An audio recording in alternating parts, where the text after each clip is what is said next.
आणि बाईचे केस फक्त ठराविक वेळेला मोकळे असावा. बाईनं कधीही मोकळे केस ठेवायचे नाही.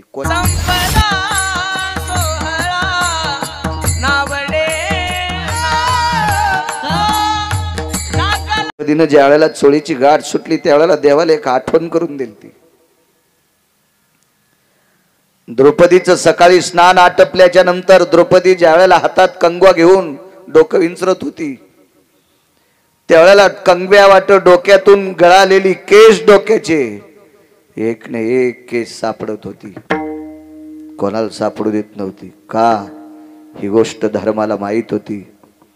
आणि कौरवाच्या पक्षामध्ये कांतिप्रिया नावाची दासी होती. कांतिप्रिया नावाची दासी ही गांधारीची दासी होती. आणि गांधारीच्या दासीला माहित होतं अर्जुनाच्या अंगावरचे रोम कृष्ण म्हणतात झोपी गेल्यावर, आणि द्रौपदीच्या अंगावरचे रोम कृष्ण म्हणतात. 15 दिवस शिल्लक राहिले होते. 15 दिवस अज्ञातवासात.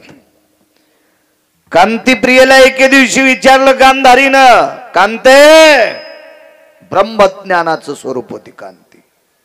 हे कांते जी,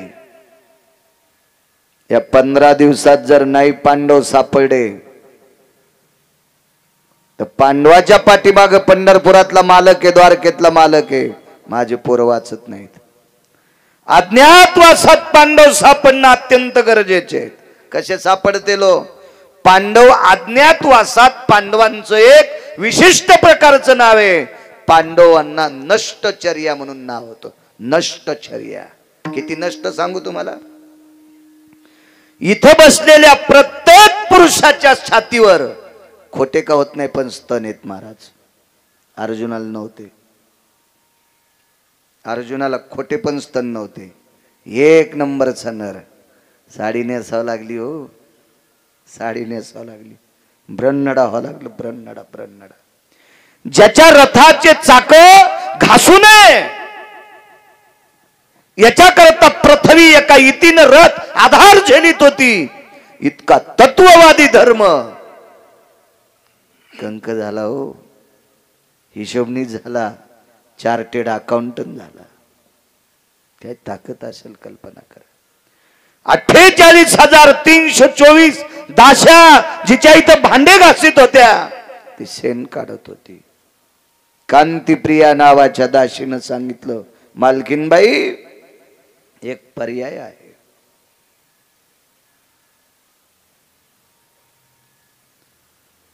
जी जी सात्विक राजे आहेत त्या सात्विक राजाच्या नगरीत पांडव असतील. काय करावं लागेल ग?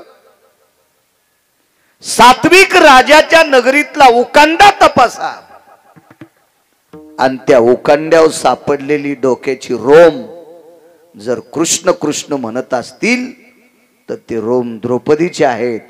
आणि त्या गावात द्रौपदी पांडव आहेत हे 1000% खरं.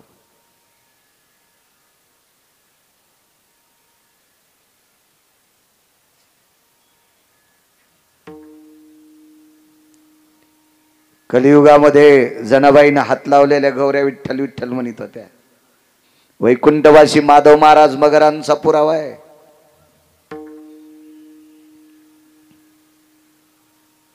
द्रौपदीनं शेण काढल्याच्या नंतर शेणाचा गोळा बाजूला ठेवायची आणि जिथं डोकं विचारलंय त्या जागेवर त्या शेणाच्या गोळ्याला थापटून खाली पडलेली रोम सगळी त्याच्यात गुंडाळून टाकायची.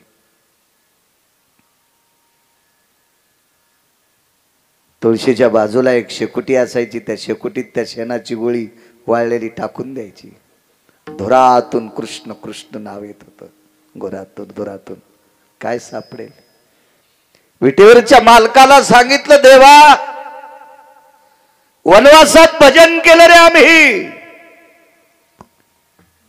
परी त्या देवासी आठवीती.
वनवासात भजन केलं रे प्रभू देवा, वनवासात भजन केलंय.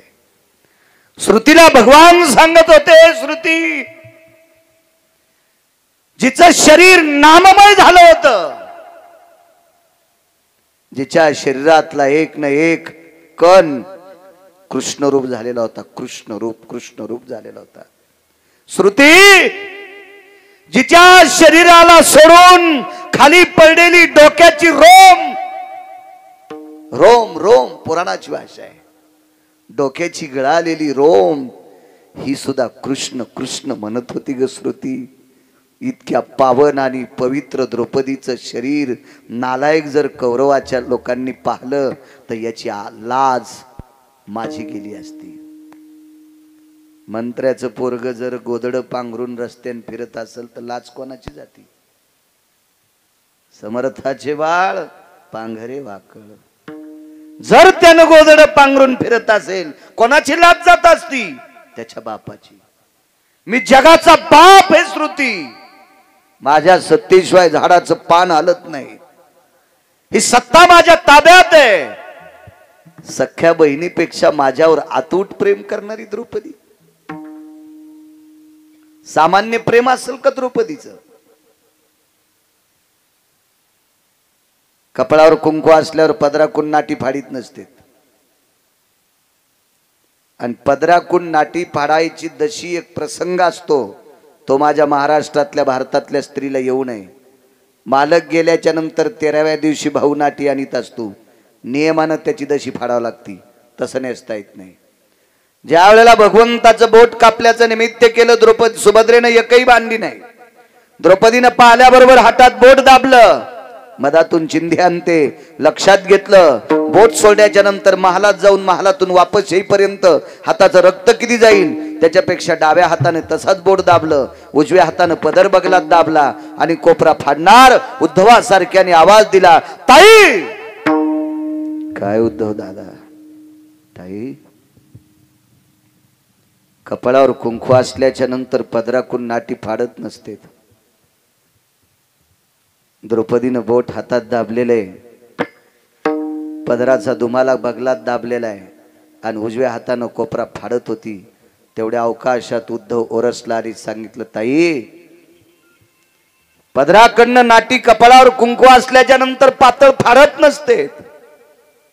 उद्धवाकडनं पाहता खाली पाहिला आणि तोंडातून आवाज पडला, उद्धव दादा, कपाळावर कुंकू असल्याच्या नंतर पदराकून नाटी फाडीत नसते याचं मला ज्ञान आहे, पण नाटी त्याच्यासाठी फाडायले.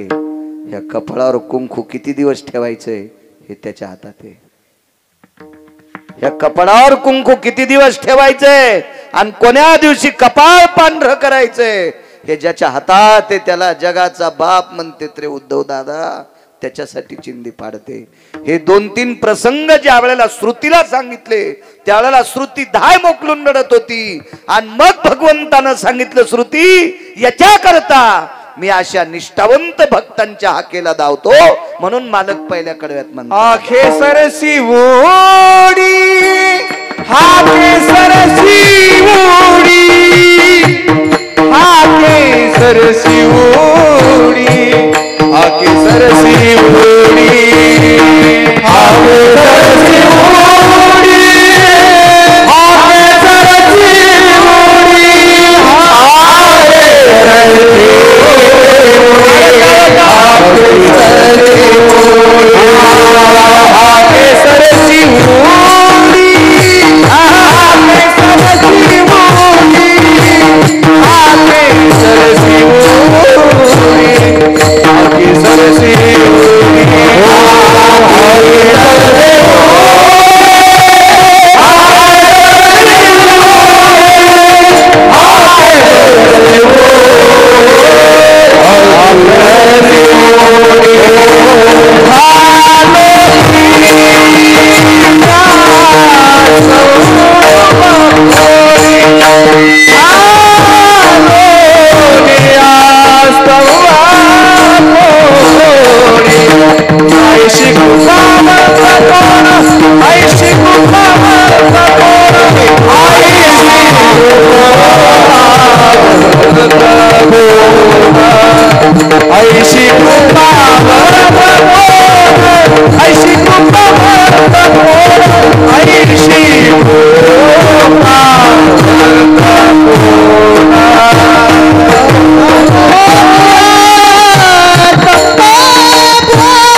द्रौपदीचा अधिकार गोड होता. द्वापार युगामध्ये 78 हाका आल्या. 78. अजून काही 5-7 हाका येतात. मी तिथपर्यंत पोचलो नाही वाचायला. मी 78 हक्क पाहिले.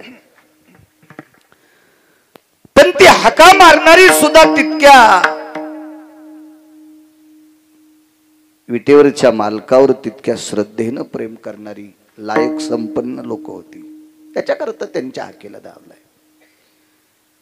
भक्तांनी देवाला हाक मारत असताना त्याचा फक्त भाव पाहतो. त्याची श्रीमंती पाहत नाही, त्याचा बंगला पाहत नाही, त्याचं पद पाहत नाही, त्याची जात पाहत नाही, उन्हाळा हिवाळा पावसाळा ऋतू पाहत नाही, सकाळ संध्याकाळ पाहत नाही,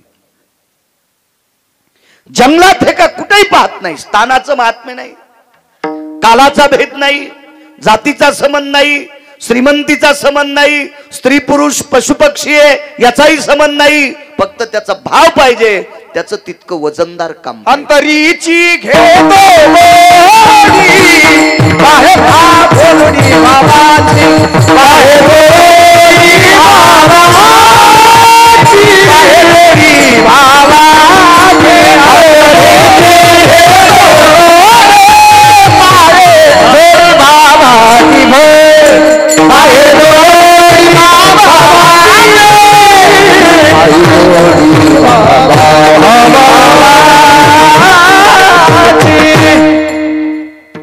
फक्त प्रेम पाहिजे, भाव पाहिजे, भाव पाहिजे.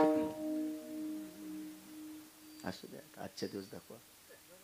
अर्धा तास राहिला, कशाला ताण घ्यायचा. एकदा मूर्खाच्या यादीत गेल्यामुळे शहाणी सुद्धा मूर्ख होत असतात. मगाशी नाव घेतलं अश्वत्थाम्याचं. अश्वत्थामा इतका मूर्ख झाला, इतका मूर्ख झाला वैचारिक पातळीने. त्याचा मूर्खपणा टोकाला गेला आणि अश्वत्थाम्याने 5 लेकरं द्रौपदीची झोपीत कापली. किती मोठं पाप असेल. निष्पाप लेकरं चर्मन, निष्पाप लेकरं झोपीत कापली. आणि या पांडवांच्या कुळातला एक मानवी शुभ होता कुलदीपक. मानवी शुभ, माणसातला शुभ. त्याचं नाव आपला अभिमन्यू. द्रोणाचार्यांच्या चक्रव्यूहाच्या प्रसंगात, युद्ध प्रसंगात तो मृत्यू पावला. एकांतात द्रौपदीनं मीटिंग घेतली. काय ताकद हो लोकांची आहे. काय अधिकारी मावल्या होत्या भारतात, काय प्रभावशाली मावल्यात. विटेवरच्या मालकाला जवळ बसवलं आणि जॉब विचारला, हे जगदानंद कंदपते कशा करता युद्ध केलंस रे? याच्या करता. देवा, माझ्या पतीला युद्ध करायला तू लावलंस, याच्या करता माझी 5 पोरं मेली. देवा, माझ्या पतीला युद्ध करायला लावलंस, याच्यापेक्षा एक शुभ मेलाय. अभिमन्यू गेला रे दादा. काय गरज होती युद्ध करायची? अरे, कौरव सुईच्या आणीवर बसेल इतकी माती देणार नाहीत हे आम्हाला ठाम माहीत झालतं. आम्ही लोकांची भांडी घासून खाल्लं असतं रे. तुझं नाव घेऊन मधुकरी मागून खाल्ली असती रे. कशाला दे तू राज्य? आता कौरव मारशिले आम्हाला माहित आहे, पांडवाला गादी देशिले माहित आहे. पण पांडव गादीवर बसल्याच्या नंतर पांडवाच्या पश्चात ही गादी कोणाच्या हवली करायची रे? हाकेसर शिवडी उदाहरण क्रमांक 2 सांगतोय. पुढचा प्रसंग आहे. कोणाला द्यायची गादी? विटेवरच्या मालकानं सांगितलं, ताई युद्ध तुम्हा दोघांसाठी केलंय. कोण दोघं? एक तू, दुसरे भीम. देवा, माझा आणि युद्धाचा काय संबंध? ऐक ताई, ज्या दिवशी दुर्योधनाने दुःशासनाला पाठवून तुझे केस धरून ओढीत आणलं होतं आणि त्यानं मांडीवर बसवलं, त्या दिवशी तू पण केलतास. या मांडीचं रक्त ज्या दिवशी डोक्याला लावीन त्या दिवशी ये निघालीन. ताई, युद्ध जर केलं नसतं तर दुर्योधनाची मांडी फुटत नव्हती, आणि दुर्योधनाची मांडी फुटली नसती तर तू जोपर्यंत जिवंत आहेस तोपर्यंत तुझे केस मोकळे राहिले असते. आणि बाईचे केस फक्त ठराविक वेळेला मोकळे असावा. बाईनं कधीही मोकळे केस ठेवायचे नाही. कोण्या? या संस्कृतीतल्या. बाकीच्या इचकायची आपली काय लायकी, आपली पात्रता नाही, आपली योग्यता नाही, आपलं ते ज्ञान नाही, आणि हा संप्रदाय सांगत नाही. बाकीच्याहून काय गरज आहे?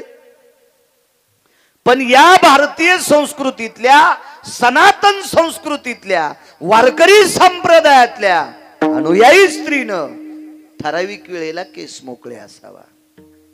नवरात्रीत आपण जगदंबा उत्सव साजरा करतो, तर नवरात्रीमध्ये काही लोक त्या जगदंबेला, त्या प्रतिमेला मोकळे केस सोडते. चुकीची प्रणाली आहे.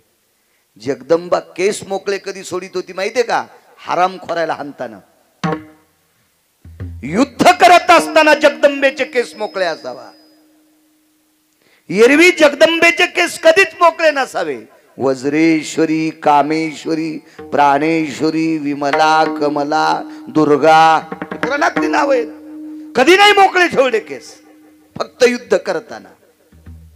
या भारतीय संस्कृतीतल्या पवित्र स्त्रीचे केस 4 दिवस मोकळे असावा, रजस्वाला असताना.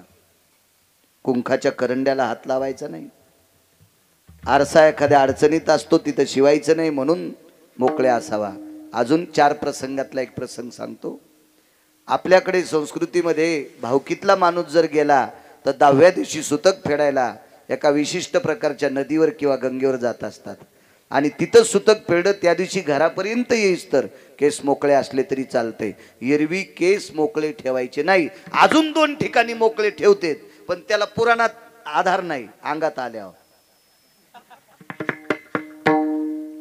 पण त्याला पुराणाचा आधार नाही, शास्त्राचा आधार नाही, वेदाचा आधार नाही, ऋषीमुनींचा आधार नाही.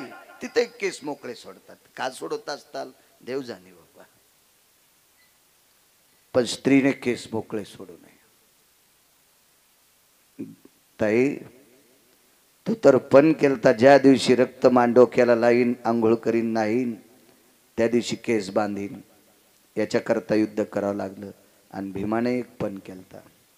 ज्या मांडीवर माझी धर्मपत्नी बसली ती मांडी एके दिवशी फोडणार आणि त्या मांडीचं रक्त घाटा घाटा प्याणार, असं म्हणलं असेल का भीम? भागवतकारांनी वाचून सांगितलं पाहिजे. कॅशेट उघडल्यावानी नाही केलं पाहिजे. कारण पांडव माळकरी होते, आणि माळकरी माणसं हरामखोराचं रक्त कसं पेतील? भीमाचा पण होता. यती जन्नू जंघा ललाट प्रपटले तिलकोती जायते. ज्या मांडीवर एक पवित्र स्त्री नालायकानं पापात्मक वासनेनं बसवली, ही मांडी एके दिवशी फोडणार आणि त्या मांडीतून निघालेल्या रक्ताचा तिलक लावणार, समुद्र स्नान करणार, आणि तिथून पुढे गंध लावायला सुरुवात. भीमा, अविरत जर तुम्ही पांढऱ्या कपाळाचे राहिले असता याची लाज मला होती. माझी बहीण केस मोकळे सोडलेली असती याची लाज मला होती. याच्याकरता युद्ध केलंय. दादा, या 2 गोष्टीची लाज सांभाळण्यासाठी युद्ध केलं. आणि आता खुर्ची बसायला कोण आहे? गेला ना आमचा दिवाळी झुन. तुम्हाला एक सांगू का? वाऱ्यामध्ये बुड झाडाचं मोरड्याला कितीतरी उत्तम, पण वाऱ्यामध्ये झाडाच्या सगळ्यात जर फांद्या उडून गेल्या आणि चर्मन बुड जर शिल्लक राहिलं तर बुडाला दुःख असते. बुड या शब्दाचा अर्थ बाप, आणि फांद्या या शब्दाचा अर्थ लेकर. लेकर गेल्यावर बापाला आनंद असतो का? बुडाला किडा लागला सगळे जातील, पण फांद्याला किडा लागल्यावर, फांद्या गेल्यावर बुड निस्त राहिल्यावर काय कामाचं? देवा काय करायची रे आम्हाला गादी? ताई, काळजी करू नकोस. 4.5 महिन्याचा गर्भ तुझ्या एका सुनबाईच्या पोटात आहे. तिचं नाव आहे उत्तरा. तिचा झालेला मुलगा या गादीवर बसेल. गुप्तचर बाजूलाच होता. लगेच दुर्योधनाच्या कानात फोन. राजकुमार, अश्वत्थाम्याने 5 मारली. अश्वत्थामा किती नालायक मी म्हणत नाही, देहुतले मालक म्हणतात. तुका म्हणे अंगी राखिली दुर्गंधी, तुका म्हणे अंगी राखिली दुर्गंधी, तुका म्हणे अंगी राखिली दुर्गंधी तुका म्हणे अंगी राखिली दुर्गंधी अश्वत्थामावधी पांडव पुत्र अश्वत्थामावधी पांडव पुत्र अश्वत्थामावधी पांडव पुत्र तुका म्हणे अंगी राखिली दुर्गंधी अश्वत्थामावधी पांडव पुत्र अश्वत्थामावधी पांडव पुत्र तुका म्हणे अंगी राखिली दुर्गंधी अश्वत्थामावधी पांडव पुत्र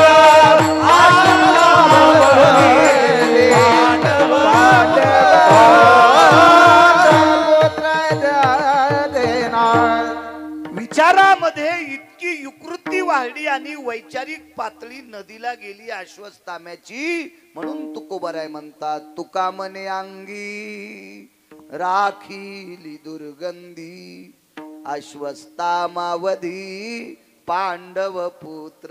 देऊतले मालक सांगतात. आणि या अश्वत्थाम्याच्या कानावर दुर्योधनानं सांगितलं मित्रा भीष्माचार्यांच्या युद्ध हस्त कौशल्यात मृत्यू पावला. तो 5 मारलेस, 1 जिवंत आहे. आणि ह्या नालायक अश्वत्थाम्याने उत्तरेच्या अंगावर ब्रह्मास्त्र टाकलं. उत्तरेच्या अंगावर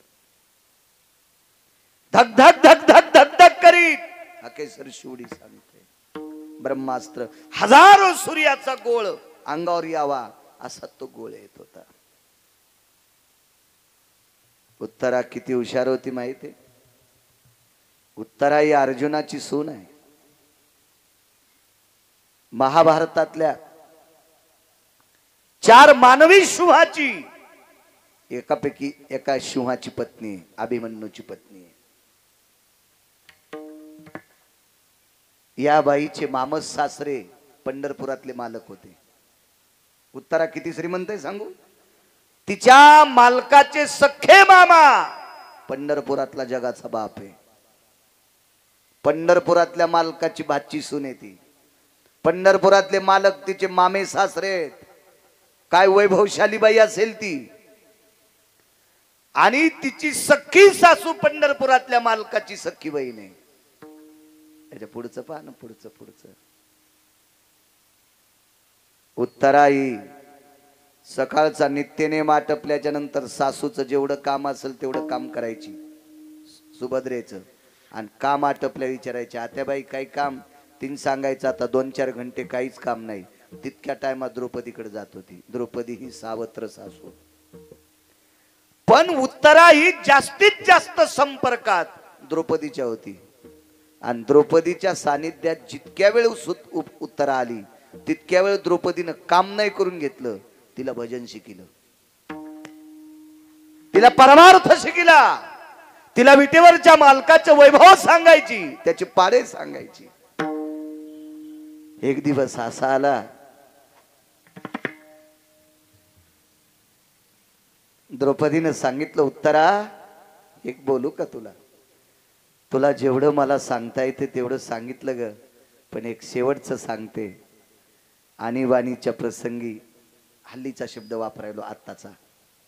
आणीबाणीच्या प्रसंगी मागचा शब्द सांगतो. संकटाच्या प्रसंगी जर तुला आठवण करायची असेल तर फक्त पंढरपुरातल्याची कर. तुम्हाला हाक मारू नकोस, सासऱ्याला हाक मारू नकोस, सासूला हाक मारू नकोस, पतीला हाक मारू नकोस. आणीबाणीच्या प्रसंगी जर तुला गरज पडली तर द्वारकेतल्याला हाक मार. तो कृपाळू आहे, तो दयाळू आहे.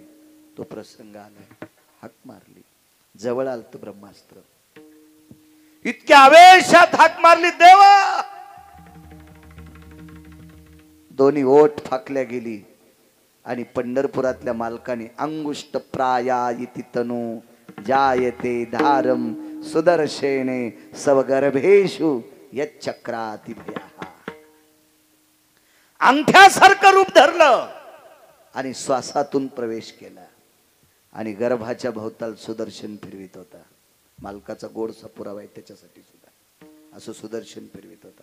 ब्रह्मास्त्र आलं आणि सुदर्शनात विलीन झालं. राजे हो, कृतात्रेता युगात ब्रह्मास्त्र सोडलं होतं, ती ब्रह्मवरदान युक्त शक्ती सोडली होती. ही शक्ती धरण्यासाठी मारुतीराय परेशान होते. विश्वातला एक नंबरचा संन्याशी बेजार आहे. मारुतीरायाची फार सुंदर मूर्ती आहे. चर्म मंदिर तुम्ही गावकरी मंडळी इतकं सुंदर करता. 1,01,00,000चं मंदिर बांधकामासाठी एका फार काळ्या पाषाणाचं, या पाषाणाला हजारो वर्ष आयुष्य असते. रयतेचे राजा छत्रपती शिवाजी महाराजांनी गड किल्ल्याला जो दगड वापरला, छत्रपतींच्या बुजुर्गांनी पूर्वजांनी जो दगड वापरला, तोच काळा पाषाण या पवित्र मारुतीरायाच्या मंदिराला तुम्ही वापरता. याला लाखो वर्ष आयुष्य असते. या दगडाला याला कोणी काही करू शकत नाही. अशा भव्य दिव्य सुंदर अशा नूतन वास्तूमध्ये आता बऱ्यापैकी पेटी काम, याला तिथपर्यंत गेलं म्हणजे पेटी काम झालं असं म्हणतात मंदिरावाले. आणि फार सुंदर असं मंदिर तुम्ही करता मारुतीरायाचं. अशा एका पवित्र संन्याशाला सुद्धा ही ब्रह्मशक्ती पकडण्यासाठी फार, रामायण वाचा लक्षात येईल तुम्हाला, फार मोठे कष्ट झालते. आणि हे ब्रह्म अस्त्र एका सेकंदात सुदर्शनात विलीन झालं. इथेही प्रश्न केला. श्रुतीने विचारलं, देवा घरातली माणसं इतकी विकृती हरपून, वैचारिक पातळी हरपून, विकृतीचं टोक गाठून एका पोटातल्या बालकाला, निष्पाप बालकाला दुर्योधन मारण्यासाठी पाठवतो, त्याला तुला काय गरज होती वाचवायची? ऐक श्रुती, ज्याच्या आईनं माझं भजन केलंय याच्याकरता धावलो हे सोडून दे. आतलं किती गुणवान होतं, जे 4.5 महिन्याचं होतं का पोटात, ते किती गुणवान होतं, किती गुणवान. ऐका, देवानं त्याचा सांभाळ केल्याच्या नंतर 9 महिने 9 दिवस झाल्यावर त्याचा जन्म झाला. आणि जन्म झाल्यावर उत्तरेनं भागवत पहा, आणि मग उत्तरेनं प्रभूच्या मांडीवर दिलं. त्यावेळेला ते जिभेच्या चुटक्या वाजित होतं, चुटक्या वाजित होतं, चुटक्या. तर उत्तरेनं देवाला प्रश्न केला, देवा मी आई असून माझ्याकडे चुटक्या वाजत नाही जिभेच्या. 42 दिवस वय होतं, फक्त 42 दिवस, 41 ते 42 दिवस. आणि एवढ्या वयाचं लेकरू तुम्हाला बघून कस काय चुटक्या वाजित? भगवंत हसले आणि सांगितलं, उत्तरे मला ओळखिले त्यानं, माझी त्यानं परीक्षा केली, म्हणून तर त्याचं नाव परीक्षित ठेवण्यात आलं. गर्भाम दर्शयामी रक्षंती भया स्थितो बाह्या परीक्षा स्थितवंते इति नाम परीक्षिती. मला सांभाळणारा हाच जगाचा बाप आहे, त्याची बाहेर आल्यावर परीक्षा केली, म्हणून त्याचं नाव ठेवलं राजाधिराज परीक्षिती महाराज. श्रुतीला सांगितलं, श्रुती याच्या आईनं माझ्यावर किती प्रेम केलंय, माझं किती भजन केलंय, तिचा जीव सांभाळ. एक प्रसंग मांडतो तुमच्या पुढे, मग पूर्ण विराम करू. तसा 7 मिनिटात आपला ठरलेला टाइम संपत. 10-5 मिनिटं पुढे गेलं तर काय मग मीटर जळायलं, तुम्ही बसले तर तुमचं काय जळायलं. हे तरी भंगिरी कोपऱ्या कापऱ्याला मोबाईल इचकीत बसलेत ना गाऱ्या गुऱ्याचे. काय त्याच्या घरी काय काय लय सोन्यास थोडाच पाऊस पडणार आहे ना, आपल्या इथं कुठं धुपण घुसणार आहे. चर्मन चिंतन, देवाचं नामचिंतन करायला आपण. काही काहीच्या हाकेची ताकद किती मोठी असते लक्षात घ्या.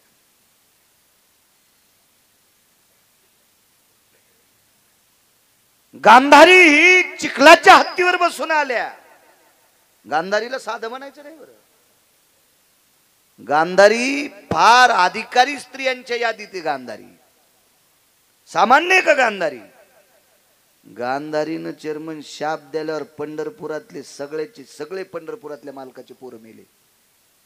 एकच वाचलं, फक्त एकच, त्याचं नाव होतं वज्र.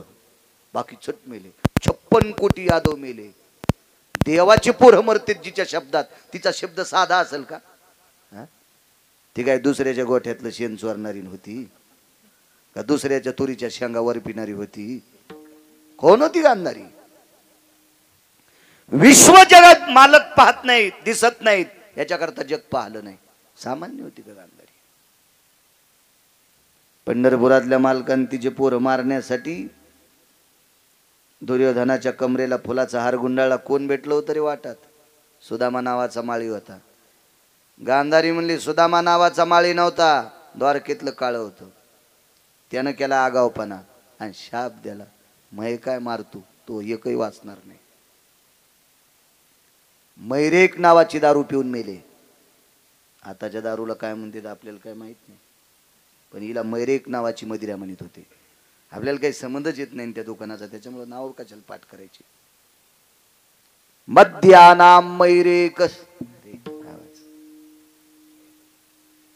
खालीवरी झाल्यावर स्वर जातो बघा, असं होतंय. एकदा तुमची पण बेजारी झाली. विठाला विठाला विठाला विठाला विठाला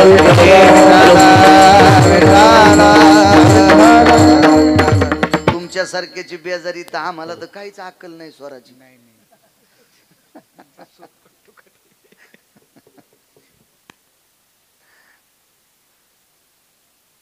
आणि हल्ली गुणीजनांचा प्राण झालाय साऊंड. शाहीच्या पानाला आवाज दिला की असं गोडवा, असं मस्त छानसं वाटतं. चांगले वस्तू वगैरे सगळ्या ओरिजिनल आहेत त्यांच्याकडे सुद्धा, चांगले छान.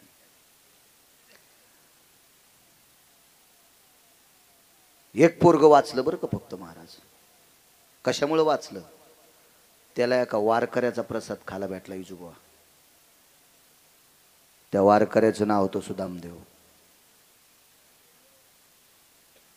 चिमूटभर पोहे खायला भेटली. काय यमाची मायवेली, वारकऱ्याचा प्रसाद खाल्ल्यावर त्याला मारतोय. त्याचं नाव होतं वज्र. वज्र वज्र वारकरी तसाच लागत ना. चालू कीर्तनात व्हॉट्सअप खेळ तू. हराम खोरा, तुला कोण्या नरकात टाकावं देवाला कळणार नाही. तू ह्या महाराजाला फसव, आमच्यासारख्या गायल्या गुंग्याला. तू पंढरपुरातल्याला फशीत वैरी सुबळ्या. हा, त्यानं रावणाला दुपारा 2:18 आपटू हाणलंय. तुला तर घरात घुसू हाणीन. वारकरी वारकरी होता. त्या वारकऱ्यावर देव किती प्रसन्न चेअरमन. देवाला सासरवाडीतून आलेल्या धनानं त्या वारकऱ्याचं गाव सोन्याचं केलं, आणि उरलेल्या सोन्यात त्या वारकऱ्याचा मसनवाटा पण सोन्याचा बांधला. हे वापस आणू नका म्हणले सोनं, मसनवाटा सोन्याचा करा. आणि त्या वारकऱ्याचा प्रसाद खाल्ल्यावर एक पोरग वाचलं, वज्र नावाचं. सगळे मेले. कोणाच शापानं? गांधारीच्या. हाकेसर शिवडी सांगतोय. या गांधारीच्या 100 कार्ट्याने चिखलाचा हत्ती तयार केला. त्याच्यावर बसून बाई वाण द्यायला गेली.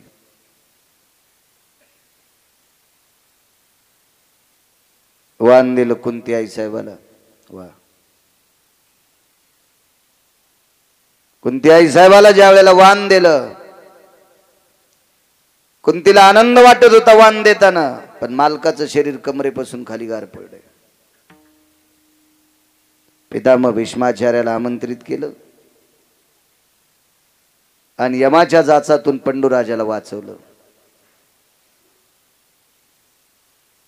त्याच्यावर बऱ्याच काळ पंडूराजाला आयुष्य प्राप्त झालं. पण संक्रांत पुढची आली. पोरा अधिकारी होते, फार पोरा अधिकारी, 5च पण अधिकारी. 10-12 दिवसानं 5-7 दिवसानं संक्रांत आली. आणि संक्रांत जवळ आल्याच्या नंतर धर्माने विचारलं, आई उद्वेग काय? काही नाही बाळा, मला लक्ष नाही रे. मी 1-2 महिन्यापूर्वी सांगायला पाहिजे होतं, हत्ती करून आता वाळायला पाहिजे होता. हत्तीवर बसून वहिनी साहेबाला, मोठ्या ताई साहेबाला, वहिनी साहेब चुकून बोललो, मोठ्या ताई साहेबाला वाण द्यायचे. तुम्हाला खरा एक मुद्दा माहिती आहे का? खरं तर पंडूराजा मोठे आहेत. धृतराष्ट्र वयानं लहान आहे. आंधळा राजा नसतोय. पण का झालाय? यांना का नाही? विदुर दाशीपुत्र होते, याच्याकरता नाही. हा भाग सोडून द्या, जरा चांगलं वाचा. महाभारत वाटणं अत्यंत गरजेचं आहे बरं. कारण या इंटरनेट जगामध्ये पावला पावलाला रावणाची संख्या आहे. म्हणून महाभारत पाठ असावा. त्रेतायुगात एकच रावण होता, म्हणून रामायण पाठ असणं गरजेचं आहे. आता रावणांची संख्या शिल्लक झाली, याच्याकरता महाभारत पाठ असणं गरजेचं आहे, तरच जगता येईल. पावला पावलाला संख्या.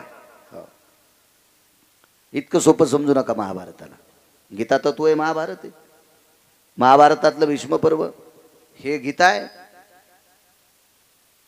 अत्यंत गरज आहे, अत्यंत काळाची गरज. तुम्ही संसारात, राजकारणात, व्यापारात, आध्यात्मिक क्षेत्रात, प्रत्येक मुद्द्यात महाभारत ठसलेलं आहे. व्यापार कसा करायचा याच्याकरते 127 श्लोक महाभारतातले पहा, कळल तुम्हाला. राजकारण कसं करायचं भगवान कृष्णाकडून शिका. 1 नंबरचा राजकारणातला डॉन कृष्ण.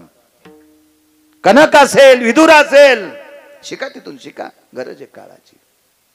सोबत राहणारी, संग राहणारी माणसं इतकी नालायक आहेत, त्याला न कळू देता, त्यांचा नालायकपणा न छेदता आपला जय प्राप्त करून घेणं, हेही महाभारतात शिका. सख्या भावाचा अपमान न करता त्यानं केलेली सोयरीक मोडून, सोयरीक मोडी अशी झाली नाही पाहिजे. भावाचा अपमान नाही झाला पाहिजे आणि चुकीच्या घरी बहीण दिली नाही पाहिजे, असा निर्णय कृष्णाकडनं शिका. शिका ते राजकारण अत्यंत गरज आहे. ते खरं राजकारण असते, ते तिथून शिकावं. म्हणून महाभारत अत्यंत गरजेचं आहे. महाभारतामध्ये 44 शत्रूपासून कसं मुक्त व्हावा हे शिका. अहो कृता युगात 3च शत्रू मूर्ख होते. त्याच्यापैकी एक तुटलेल्या नाकाची होती. त्याच्यापैकी एक तुटलेल्या नाकाची होती शूर्पणखा. 3च. इकडे 44 होते. 44. कौरवाच्या पाठीमाग 44 शत्रू. हे दाखवले पंढरपुरातल्या मालकानं. हे अर्जुना पाहे पार्था, हे पार्था बघ बघ बघ, हे 44 शत्रू आहेत. हे सर्प आहेत, हे भुजंग आहेत. हार्डवेअर शब्द होता आपल्याकडे. हार्डवेअर त्याचं कट्टर वैर आहे रे. त्याचं हार्डवेअर आहे. हे कुठून तयार झालं माहितीये? महाभारतापासून. जरासंध नावाचा नालायक राजा हा मथुरेच्या राजाचा सासरा होता. त्या राजाचं नाव होतं कंस. या जरासंधाच्या 2 वाटुळी म्हणजे पोट्ट्या नालायक होत्या. त्या हरामखोर होत्या. नवऱ्याच्या कानात सांगून सासू सासऱ्याला अंधार कोठडीत टाकलं होतं. इतक्या नालायक होत्या. तुम्हाला एकच माहित असेल, देवाचे आई वडील बंदीशाळेत टाकले. कंसानं स्वतःचे मायबाप सुद्धा अंधार कोठडीत टाकले होते नालायक बायकायचं ऐकून. इथं बसलेले बायकायचं ऐकून मायबापाला त्रास देऊ नका, झोपीत छत अंगावर पडन, घरा सगळं माती करावं लागेल. हो तुम्ही बी असं सांगा जाऊ नका, टिकलेवाले होत. हो नवऱ्याचे मायबाप मातीत घालायचं काम करी जाऊ नका. हो कंस वाजला, एका बुक्कीत हाणला पंढरपुरातल्या मालकानं. आपल्या नवऱ्याची काय ताकद आहे, कणगुळीत उडन. आज चुकीचं सांग जाऊ नका. हा जरासंध मृत्यू पावला. 34 पैकी एक शत्रू. याला हस्तगत केलं शकुन्यानं. याचं एक हाड काढलं मेल्याव. ते हाडाचे तुकडे केले 4. त्या 4 तुकड्याच्या घासून गोट्या केल्या 4. या लुडोच्या गोट्या म्हणायचो. लुडोच्या. या जीनच्या पॅन्टीवाल्याला सोकटी खेळ कळायचा नाही. लुडो हा सोकटी नावाचा खेळ. 4 गोट्या केल्या 4. हाडवैर कसं उभं झालं? शकुन्यानं जरासंधाला सांगितलं, राजा या पांडवातल्या दुर्योधन भीमानं तुला चिरून मारले, तुला संधी आहे बदला घ्यायची. आणि गोट्या पांडवाने टाकल्या की पालथ्या पडत होत्या आणि कौरवाने टाकल्या की सोयीशा पडत होत्या. म्हणून तर कौरवायचं धोपण निघलं. हाडवेर फार विचित्र असते. पांडव संपवायचीच नव्हती शकुन्याला. शकुन्याला संपवायची होती त्याचे सख्खे भाचे. कारण शकुन्याचे 4 पोरं. शकुन्यात म्हणतो मी, त्याचा पाहुणा नाही चिरमन तुमच्या गावात, मग काय भीती नाही मला. याचे 4 पोरं दुर्योधनानं पाण्यातलं पंडाव करता खेळता खेळता मारले होते. मग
आपल्या काकी खालच्या हत्तीवर बसल्या नाही, चिखलाच्या हत्तीवर बसल्या. आपल्या आईला खालच्या हत्तीवर बी बसवायचं नाही आणि चिखलाच्या हत्तीवर बी बसायचं नाही.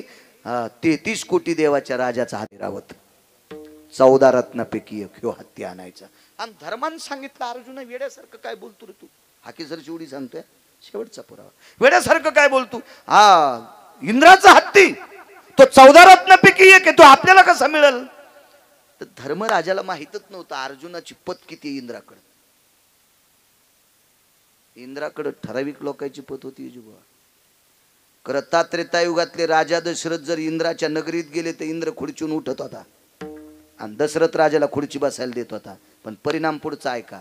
दशरथ राजा बघितल्याबरोबर इंद्र खुर्चीहून उठत होता, दशरथ राजाला खुर्ची बसायला देत होता. पण दशरथ राजा उठून खाली आले की इंद्र खुर्ची धुवून बसत होता. दशरथ राजाच्या बसलेल्या खुर्चीवर इंद्र धुतल्याशिवाय खुर्चीवर बसत नव्हता. त्याचं कारण काय हे रामायण पाहून मग लक्षात येईल. सगळ्या गोळ्या एक खट्या घेतल्यावर एक क्षण येत असते, त्याच्यामुळे ते तुम्ही घरी गेल्यावर पहा. पण अर्जुनाचा परिणाम आहे का? अर्जुन अमरपुरीत गेल्याच्या नंतर इंद्र स्वतः बसलेली खुर्ची आधी धुवायचा, ओल्या कपड्याने खुर्ची पुसायचा आणि मग अर्जुनाला बसवायचा. आणि अर्जुन उठून गेल्याच्या नंतर तसाच त्या खुर्चीवर बसायचा. कारण अर्जुनाचा पुरुषार्थ आपल्याला राहावा. आपण बसलेला नालायकपणा, ह्या खुर्चीवर जर अर्जुन बसले तर नालायकपणाचा अर्जुनाचा पुरुषार्थ घेईन, आपण आपसेच ठणठण पाळ राहू. म्हणून आधी खुर्ची इंद्रानं 6 चुका केल्या. इंद्र काय सोपा होता का? त्याच्यातल्या एका चुकीमुळे अमृत खराब झालं. इंद्राला एका चुकीमुळे त्याला भग नावाचा रोग झाला. हो, इंद्रानं 6 चुका केल्या. त्या 6 इंद्राला स्वतःची पोरगी 2 देवायला म्हणली होती. आमचे बाबा 33 कोटी देवाचे राजे जरी असतील, राजे म्हणजे मंत्री, आमचे बाबा 33 कोटी देवाचे मंत्री जरी असतील पण नालायक येत, आमच्या बाबाच्या तुम्ही नादी लागू नका. आणि पोरीनं सांगूनही 2 देव इंद्राचं ऐकून कोंबड झाले. आणि 2 वाजता जाऊन एका महाराजाच्या दारात बोंबलले. तो महाराज न्यायशास्त्र करते होते. त्या महाराजाचं नाव होतं मुनिश्री गौतम. 2 वाजता रात्री ओरडले कोंबडे आणि मग महाराज आंघोळीला गेले. त्यावेळेला इंद्रानं महाराजाची पत्नी बाटवली. तेव्हा या 2 देवाची काय फजिती झाली पुराण पहा. आणि मग जयंती नावाची कन्या इंद्राची त्या 2 देवाला सांगितली होती, पानछटा होत मुडदे होत, तुम्हाला सांगितलं होतं ना आमच्या बाबाचे स्क्रू ढिले झालेत, त्याच्या नादी लागू नका. कशाला त्याच्या नादी लागले? 6 चुकापैकी 1 चूक आहे इंद्राची. इंद्राला माहित होता अर्जुन पुरुषार्थी आहे. किती पुरुषार्थी आहे? काशीतले मालक अर्जुनाची पाठ थापतीत होते. शाबास पार्था, कमर मोड तरी आबूक ठोकता येते. अपघातात मोडन ते, अपघातात ते बॉईल जेन खराब झाला म्हणून बसावं लागते, नाही माझं वय थोडंच बसायचं. पाठ थापतीली अर्जुनी. शाबास पार्था. गंधर्व असे अर्जुनाला पाहिल्यावर त्याची धोतर सुटत होती. असला अर्जुन. आणि त्या अर्जुनाला खुर्ची पुसून इंद्र बसित होता. आणि अर्जुन उठून गेल्यावर नुसता बसत नव्हता, खुर्ची चाटीत होता. धर्माला काय माहित होतं अर्जुनाची काय कथा आहे म्हणून. एवढा पुरुषार्थ होता धर्म अर्जुनाचा. अर्जुनानं सांगितलं, दादा आपली आई ऐरावत हत्तीवर बसेल. सर शेवटी सांगतो 2 गोष्टी आहेत त्याची इथं बसलेल्या माईंनो. हा पुरावा लक्षात ठेवा. परवाला संक्रांत झाली 15 दिवसापूर्वी. जरा ध्यानात ठेवा आपल्या मालकाचं वर्चस्व किती असते. जी बाई नवऱ्याच्या दिवसात एकदा पाया पडती, तिने भारतातल्या कोण्याच महाराजाच्या पाया नाही पडत तरी चालते, पण तिने दिवसात एकदा नवऱ्याच्या पाया पडावं. जी कधीच नवऱ्याच्या पाया पडत नाही तिने 100-200 महाराज भाजी करून जरी खाल्ले तरी तिचा उद्धार नाही. असे वांगे चिरल्यावानी चिरून शिजव महाराज तरी तुला उद्धार नाही. काय हसत्यात पान कशा. जी बाई दिवसात 3दा नवऱ्याच्या पाया पडती तिने कोण्याच देवाच्या पाया पडायचं नाही. हे बी लिहून घ्या. तुम्ही ऐकायले सज्जन माणसं आहेत, माझ्यावर प्रेम करता. महाराज मला विचारणार आसन कोणी? कॉलर धरून विचारीन, बाळ्या तू कशाच्या बळावर सांगायला? पाहुणी ग्रंथ करावे कीर्तन. पुराण वाचतोय सांगतोय पट्ट्या. हे भंगिऱ्याचं ऐकून थोडा सांगतोय विठाला विठाला विठाला विठाला विठाला अशा 69 महिला पाहिल्या मी पुराणात. 69. त्याच्यातली एक बाई सांगतो लोपामुद्रा, ती नाहीच कोण्या देवाच्या पाया पडली. देव तिच्या पाया पडत होते, पण ती 3 टाइम नवऱ्याच्या पाया पडत होती. इतका मोठा पुरुषार्थ होता. काय वागणं होतं त्यांचं, परमार्थातला पुरुषार्थ, भक्तीचा पुरुषार्थ फार मोठा होता त्यांचा. फार नाविन्य होतं, फार पातिवृत्तीपणा होता त्यांचा. जाऊ द्या पुरुषार्थ आपल्याकडे.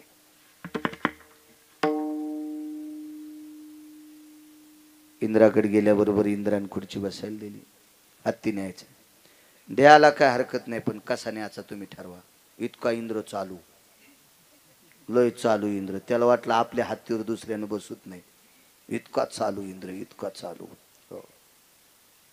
त्याच्या चालूपासून तर खाली चालूपणा आला. त्यानं जे चालूपणा केला का त्याच्यातला 1-अर्धा% चालूपणा या डावळ्या कपड्यावाल्याकडे आला, आणि त्या चालूपणातच आपल्याला रगडायले. पण तुम्ही येड्यावानी करू नका, तुम्हाला बी एखादी वरचा रगडील, आहे का नाही. आपल्याकडे काही गोष्टी आल्याच्या नंतर आपण तसं कोणाचा अवमान नाही केला पाहिजे, नाही रगडलं पाहिजे. चला, तिकडं आपल्याला काही कळत नाही, कशाला बोंबलायचं. घेऊन जा म्हणे. इंद्र ऐरावत हत्ती, आमचे अर्जुन ऐरावत हत्तीकडे गेले. तर इंद्राला वाटलं पहिला हत्तीच हात लावू द्यायचा नाही.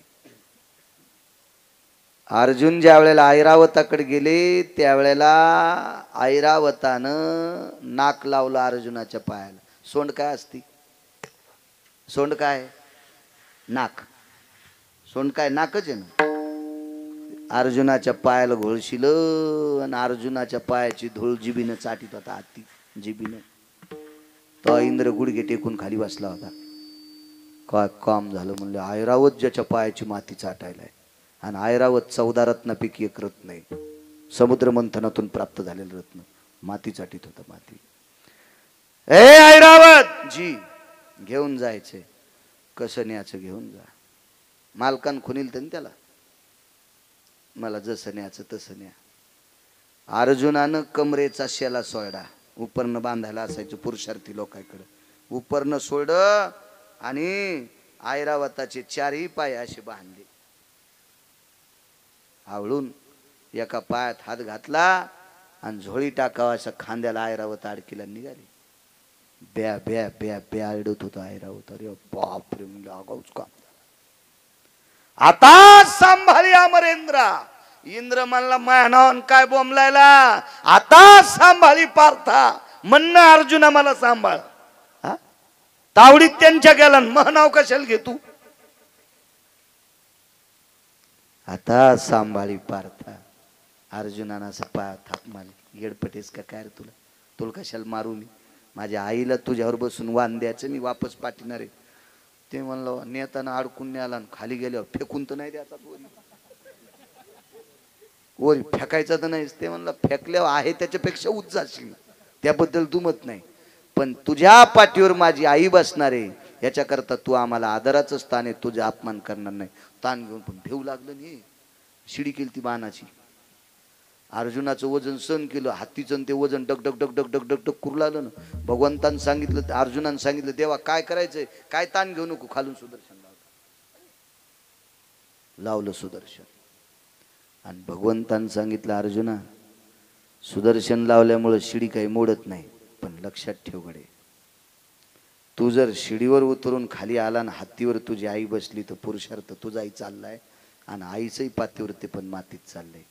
तू पुरुषार्थी कळायला, तू किती पुरुषार्थी आहे कळायलाय, पण आईचं पातिवृत्ती पण मातीत चाललंय. करायचं काय? तिला म्हण वरूनच हत्ती झेलणं, झेलणं वरून हत्ती झेल म्हणे, झेल. मग काय सुदर्शन असं डगमग डगमग करू लागलं, शिडी मळू लागली. अर्जुनानं सांगितलं, आई काय बाळा, हत्तीत पर्यंत आणलाय पण आता खाली फेकला तर मरतोय. याच्या सगळ्यात उडी टाकली तरी मरतोय. आणि कोणतीने सांगितलं मग मी कशासाठी? तुम्ही दोघं उडी हाना ना रे, दोघं उडी हाना. अर्जुनानं काय म्हणा, बसलेल्या जीनच्या पॅन्टीवाल्या होत, लक्ष ठेवा. अर्जुनानं सांगितलं, आई बालपणी असताना लहानपणी जे पदर तू तोंडावर टाकून विश्वाची आबरू झाकलीस, जगानं पाहण्याची आबरू झाकली आणि माझ्या तोंडावर पदर टाकून मुखामध्ये स्तन देऊन माझ्या पोटातली शुद्धा निवलीस. इतका पदर तुझा पवित्र आहे. आणि त्या पवित्र पदरावर जर या वयात येऊन जर मी उड्या मारल्या तर मला कोण मुलगा म्हणीन तुझा? मी नाही पदरात उडी आणायचा. आता ती वय नाही तुझ्या पदरात उडी आणायचं. हत्ती फेकतो, फेक बाळा. 2-4 सेकंदापुरते डोळे झाकले, फक्त 2-4 सेकंदापुरते. आणि तितक्याच पुरतं कपाळावर बोट टेकलं आणि विटेवरच्या मालकाला सांगितलं, मालक, विश्वातल्या प्रत्येक देवादेवतेपेक्षा जर मालकावर अतूट श्रद्धेनं प्रेम केलं असेल तर ह्या पदरात तितकी ताकद आणून दे ना, ह्या पदरात तितकी ताकद आणून दे.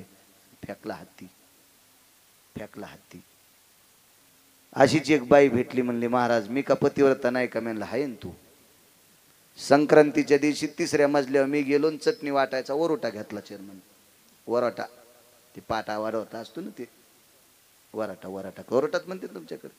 मी म्हणलं, जीजी तू खाली उभं राहीन वरून वरोटा टाकतो. ते म्हणले, मुंडक्यात टाकू नको. म्हणलं, तसा कसा टाकीन? पदरात टाकतो. पदर फाडून पाय फुटली तिचे वरोट्यानं. हो, पदर फाडून. तर मी म्हणलं, जीजी कस काय? तर तिकून म्हातारं म्हणलं, महाराज आता आता मला बोलायली, नाही तर माग 7-8 वर्ष कुत्र्याच्या माया भाकरी संगच होत्या. हो, म्हणजे कुत्र्याच्या माया भाकरी संगत देत होती. इतकी मही प्रतिष्ठा आणि कसा वरुटा हातात. त्या आपली पात्रता नाही, त्याच्यासाठी ती योग्यता लागेल. जगाचा मालक धावला आणि सुदर्शनाचा कव घातला. हाकेसर शिवडी घालून या स्तंभ पुढे. शबरीच्या हाकेला धावला हाकेसर शिवडी. कोण पाखरू होत? जटायू. मिरे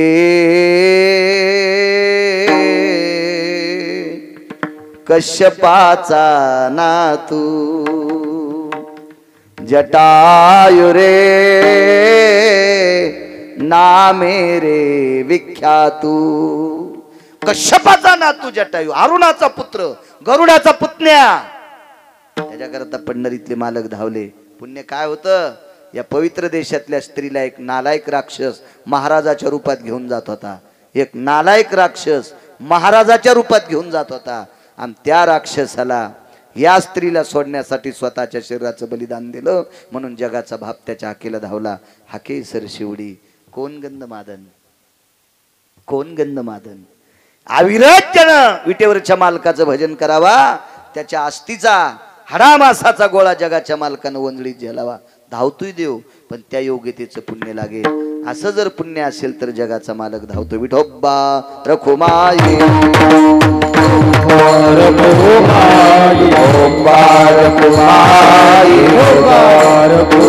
सर्वांनी टाळी वाजवा, भजन करा.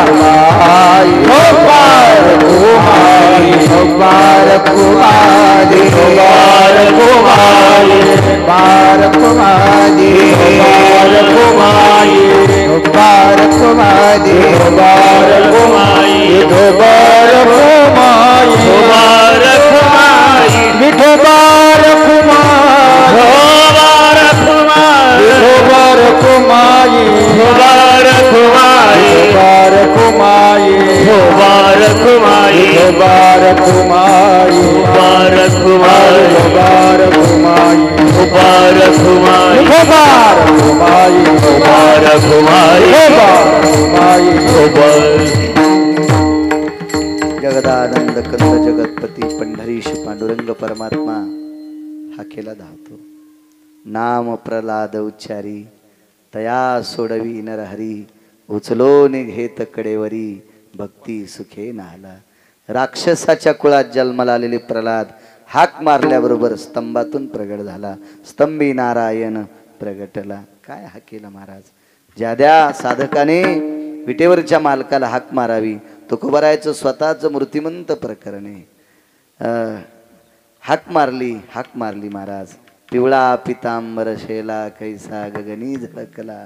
गरुडावर बैसोनी माझा कैवारी आला. काय ताकद आहे महाराज. ज्ञानोबराय असतील, तुकोबराय असतील, नामदेवराय असतील, चोखोबराय असतील, नाथबाबा असतील, सावता महाराज असतील, सेना महाराज असतील, कबीर महाराज असतील, निवृत्तीदादा असतील, गोरोबा काका असतील, या सगळ्यांच्या हाकेला धावतोय. गोरोबा काकाचे हात तुटले होते का आनेमध्ये. त्यावेळेला संक्रांतीचे गाडगे करण्यासाठी कोण यावा? एका प्रत्येक पाहुण्याला आमंत्रित केलं, एकही पाहुणा आला नाही. जगाचा मालक कुंभार झाला. कुंभार दादाचं रूप घेतलं जगाच्या मालकानी आणि विटेवरचा मालक मालकिनीला मावशी केलं. कुंभारीन मावशी आडवं कुंकू लावलं, गरुडाला गाढव केलं, सगळा पसारा टाकला, गोरोबा काकाचं काम केलं. हाकेसर शिवडी घालून या स्तंभ पोडी, आईशी कृपावंत कोण माझ्या विठाई वाचून. पांडवाच्या एका आमंत्रणात जेवणामध्ये यज्ञ नाही सांगत, एक जेवण्याचा कार्यक्रम.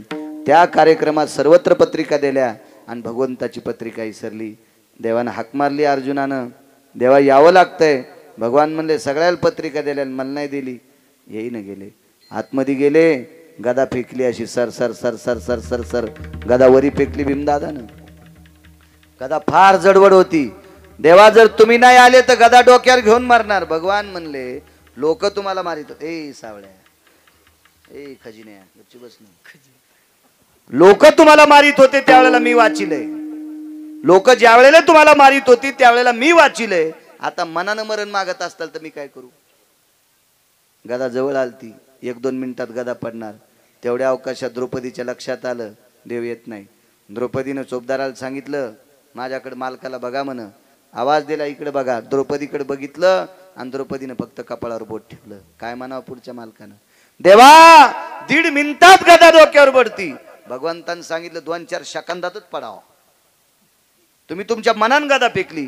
देवा परिणाम आम्ही 5 भाऊ मारणार. मरा.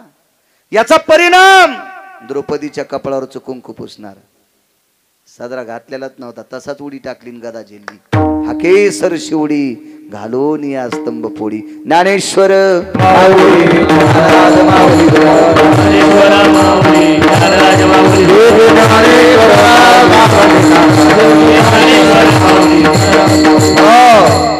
एक मिनिट फक्त भीक मागतो. जाग्यावर बसल्या बसल्या सगळ्यांनी हातवरी करा. हा परिसर माझ्या शांतीब्रह्म एकनाथ महाराजांचा परिसर आहे. सगळ्यांनी भजन करा.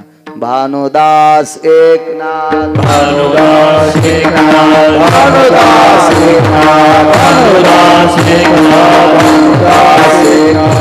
भानुदास एकनाथ, भानुदास एकनाथ, भानुदास एकनाथ, भानुदास एकनाथ, भानुदास एकनाथ, भानुदास एकनाथ, भानुदास एकनाथ, भानुदास एकनाथ, भानुदास एकनाथ, भानुदास एकनाथ, भानुदास एकनाथ,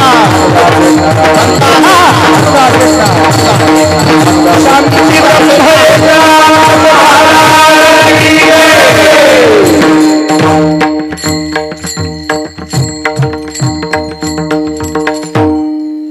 विठ्ठल जय जय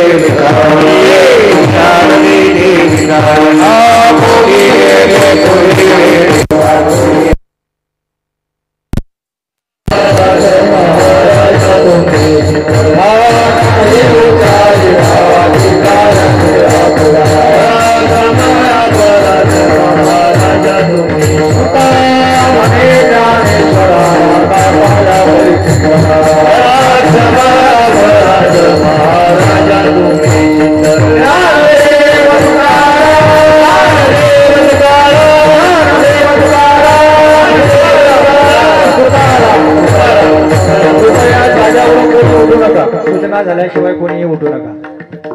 उद्याची सूचना आहे का? हॅलो हॅलो येते येते.